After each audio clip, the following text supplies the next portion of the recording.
नमस्कार मित्रांनो, माझे नाव आहे फिरोज सेंद्रे आणि तुमच्या माझ्या चॅनलवरती स्वागत आहे. तर मित्रांनो, आजच्या व्हिडिओमध्ये आपण पाहणार आहोत वैदिक काळ या टॉपिकवरील अत्यंत महत्त्वाचे प्रश्न. हे प्रश्न पोलीस भरती, वनरक्षक भरती आणि इतर काही महत्त्वाच्या स्पर्धा परीक्षांमध्ये तुम्हाला महत्त्वाचे ठरणार आहेत. या व्हिडिओमध्ये आपण असे प्रश्न पाहणार आहोत जे परीक्षेमध्ये वारंवार विचारले गेले आहेत आणि विचारले जाण्याची शक्यता आहे. त्यामुळे व्हिडिओ फक्त बघायचे नाही तर प्रत्येक प्रश्नाचे उत्तर देण्याचा प्रयत्न करा. आणि शेवटी तुमचे किती प्रश्न बरोबर आले हे कॉमेंटमध्ये नक्की सांगा. चला तर मग वेळ न घालवता सुरू करूया आपल्या वैदिक काळ याचे महत्त्वाचे प्रश्न. प्रश्न क्रमांक 1, वेदांची एकूण संख्या किती आहे? याचे योग्य उत्तर आहे 4. प्रश्न क्रमांक 2, सर्वात जुना किंवा प्राचीन वेद कोणता? याचे योग्य उत्तर आहे ऋग्वेद. प्रश्न क्रमांक 3, भारतीय संगीताचा जनक कोणत्या वेदाला म्हणतात? याचे योग्य उत्तर आहे सामवेद. प्रश्न क्रमांक 4, औषधी, जादूटोणा आणि मंत्रांशी संबंधित वेद कोणता आहे? याचे योग्य उत्तर आहे अथर्ववेद. प्रश्न क्रमांक 5, गद्य आणि पद्य दोन्ही स्वरूपात असलेला वेद कोणता? याचे योग्य उत्तर आहे यजुर्वेद. प्रश्न क्रमांक 6, सत्यमेव जयते हे वाक्य कोणत्या उपनिषदातून घेतले आहे? याचे योग्य उत्तर आहे मुंडक उपनिषद. प्रश्न क्रमांक 7, प्रसिद्ध गायत्री मंत्र कोणत्या वेदात आहे? याचे योग्य उत्तर आहे ऋग्वेद. प्रश्न क्रमांक 8, उपनिषदांची एकूण संख्या किती आहे? याचे योग्य उत्तर आहे 108. प्रश्न क्रमांक 9, वेदांगांची एकूण संख्या किती आहे? याचे योग्य उत्तर आहे 6. प्रश्न क्रमांक 10, वैदिक संस्कृती प्रामुख्याने कशी होती? ती शहरी होती की ती ग्रामीण होती? याचे योग्य उत्तर आहे ग्रामीण होती. कशी होती? ग्रामीण संस्कृती होती. प्रश्न क्रमांक 11, वैदिक काळातील लोकांचा मुख्य व्यवसाय कोणता होता? याचे योग्य उत्तर आहे पशुपालन आणि शेती. प्रश्न क्रमांक 12, ऋग्वेद काळात आर्यांची सर्वात पवित्र नदी कोणती मानली जात असे? याचे योग्य उत्तर आहे सरस्वती नदी. प्रश्न क्रमांक 13, ऋग्वेद काळात सर्वाधिक वेळा उल्लेख झालेली नदी कोणती? याचे योग्य उत्तर आहे सिंधू नदी. प्रश्न क्रमांक 14, वैदिक काळात कुटुंबाच्या प्रमुखाला काय म्हटले जात असे? याचे योग्य उत्तर आहे गृहपती किंवा कुलपा असे म्हटले जात असे.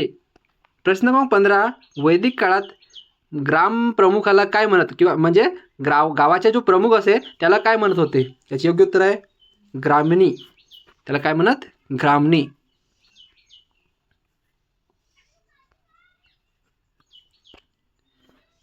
प्रश्न क्रमांक 16, वैदिक काळात राजाला सल्ला देणाऱ्या 2 महत्त्वाच्या संस्था कोणत्या होत्या? याचे योग्य उत्तर आहे सभा आणि समिती. प्रश्न क्रमांक 17, दसराचे युद्ध 10 राजांचे युद्ध त्यालाच काय म्हणतात? 10 राजांचे युद्ध कोणत्या नदीच्या काठी झाले होते? याचे योग्य उत्तर आहे परुष्णी. त्यालाच आता नाव काय? रावी नदीच्या काठी झाले होते. प्रश्न क्रमांक 18, ऋग्वेदकालीन लोक कोणत्या धातूपासून अनभिज्ञ होते? म्हणजे अनभिज्ञ म्हणजे काय होते? माहीत नव्हता. त्याचे योग्य उत्तर आहे लोखंड. लोखंड ह्या धातूपासून अनभिज्ञ होते म्हणजे त्यांना हे लोखंड हा धातू आहे त्या ऋग्वेदकालीन लोकांना माहीत नव्हते. प्रश्न क्रमांक 19, वैदिक काळात निष्क हे कशाचे नाणे किंवा दागिना होता? याचे योग्य उत्तर आहे सोना. प्रश्न क्रमांक 20, वैदिक काळात व्यवहाराचे किंवा विनिमयाचे मुख्य माध्यम काय होते? याचे योग्य उत्तर आहे गाय. प्रश्न क्रमांक 21, ऋग्वेदाच्या अगण्या म्हणजेच हत्या न करावी अशी कोणाला म्हटले आहे? याचे योग्य उत्तर आहे गाय. प्रश्न क्रमांक 22, ऋग्वेद काळात युद्धासाठी शब्द वापरला जात असे म्हणजे कोणता शब्द वापरला जात असे? याचे योग्य उत्तर आहे गविष्ठी. प्रश्न क्रमांक 13, वेदांच्या शेवटी असणाऱ्या भागाला काय म्हणतात? त्याला काय म्हणतात? वेदांत म्हणजेच उपनिषदे म्हणतात. प्रश्न क्रमांक 24, उत्तर वैदिक काळात समाजाचे किती वर्णांमध्ये विभाजन झाले? याचे योग्य उत्तर आहे ते 4 वर्णामध्ये विभाजन झाले. पहिला आहे ब्राह्मण, क्षत्रिय, वैश्य, शूद्र. प्रश्न क्रमांक 25, अष्टाध्यायी हा संस्कृत व्याकरणाचा ग्रंथ कोणी लिहिला? अष्टाध्यायी हा ग्रंथ कोणी लिहिला? याचे योग्य उत्तर आहे महर्षी पाणिनी. पाणिनी याने लिहिलेला आहे अष्टाध्यायी हा संस्कृत व्याकरणाचा ग्रंथ. प्रश्न क्रमांक 26, ऋग्वेदात पुरंदर म्हणजेच किल्ले तोडणारा ही पदवी कोणत्या देवाला दिली आहे? याचे योग्य उत्तर आहे इंद्र. प्रश्न क्रमांक 27, ऋग्वेद काळात पावसाची आणि युद्धाची प्रमुख देवता कोण होती? याचे योग्य उत्तर आहे इंद्र देवता. प्रश्न क्रमांक 28, ऋग्वेद काळातील वनस्पतीची देवता कोणती मानली जाई? म्हणजे कोणाला ऋग्वेदाची देवता म्हणजे ऋग्वेद काळात वनस्पतीची देवता कोणत्या देवाला मानत होते? याचे योग्य उत्तर आहे सोम. प्रश्न क्रमांक 29, ऋग्वेदात एकूण किती सूक्ते आहेत? याचे योग्य उत्तर आहे 1028 सूक्ते आहेत. प्रश्न क्रमांक 30, ऋग्वेदातील 10व्या मंडळात कशाचा उल्लेख आहे? कशाचा उल्लेख आहे? पुरुष सूक्त आणि म्हणजे त्यालाच काय म्हणतात? 4 वर्णांची उत्पत्ती. पुरुष सूक्ताला काय म्हणतात? 4 वर्णांची उत्पत्ती. प्रश्न क्रमांक 29, ऋग्वेदात एकूण किती सूक्ते आहेत? याचे योग्य उत्तर आहे एकूण सूक्ते किती आहेत? 1028. प्रश्न क्रमांक 30, ऋग्वेदातील 10व्या मंडळात कशाचा उल्लेख आहे? 10व्या मंडळात कसा उल्लेख आहे? हा रिपीट झालेला क्वेश्चन आहे, तरी पण त्याचा उत्तर सांगतो. पुरुष सूक्त म्हणजे 4 वर्णांची उत्पत्ती.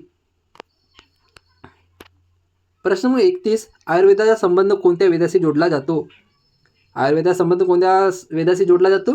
अथर्ववेद किंवा ऋग्वेद, पण प्रामुख्याने अथर्ववेदाशी जोडला जातो. प्रश्न क्रमांक 32, धनुर्वेदाचा संबंध कोणत्या वेदाशी आहे? धनुर्वेदाचा कोणत्या वेदाशी संबंध आहे? यजुर्वेदाशी. यजुर्वेद. प्रश्न क्रमांक 33, गंधर्व वेदाचा म्हणजेच संगीत याचा संबंध कोणत्या वेदाशी आहे? याचा कोणत्या वेदाशी संबंध आहे? सामवेद. सामवेदामध्ये संगीत शिकवला गेला आहे.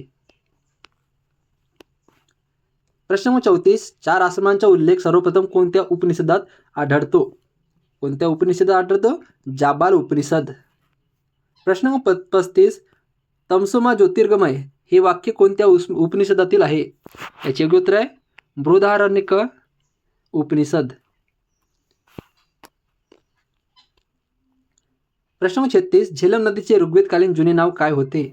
झेलम नदीचे ऋग्वेदकालीन जुने नाव काय होते? याचे योग्य उत्तर आहे वितस्ता.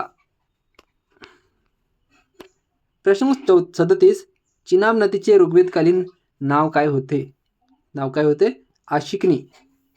प्रश्न क्रमांक 38, रावी नदीचे वैदिक काळातील नाव काय होते? काय नाव होते? परुष्णी. प्रश्न क्रमांक 39, सतलज नदीचे ऋग्वेदकालीन नाव काय होते? काय नाव होते? शतद्रू.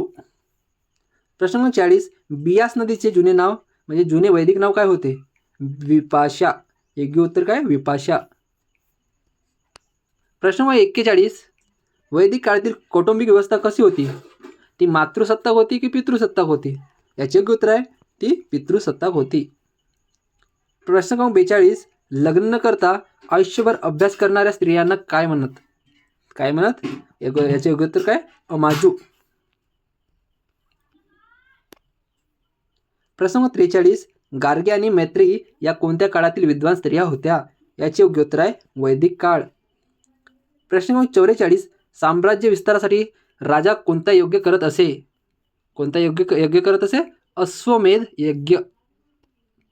प्रश्न क्रमांक 45, राजाच्या राज्याभिषेकाच्या वेळी कोणता यज्ञ केला जात असे? याचे योग्य उत्तर काय? राजसूय यज्ञ. प्रश्न क्रमांक 46, वैदिक काळात राजाला प्रजेकडून मिळणाऱ्या कराला काय म्हणत?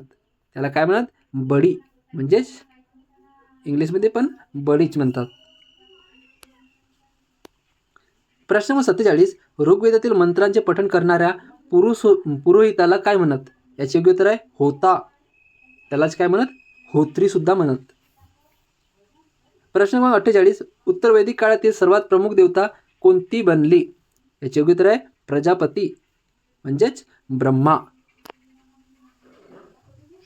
प्रश्न क्रमांक 49, वैदिक संस्कृतीतील लोकांचे मुख्य पेय कोणते होते? सोमरस हे मुख्य पेय होते. प्रश्न क्रमांक 50, सप्तसिंधू म्हणजे किती नद्यांचा प्रदेश होता? याचे योग्य उत्तर काय? 7 नद्यांचा प्रदेश.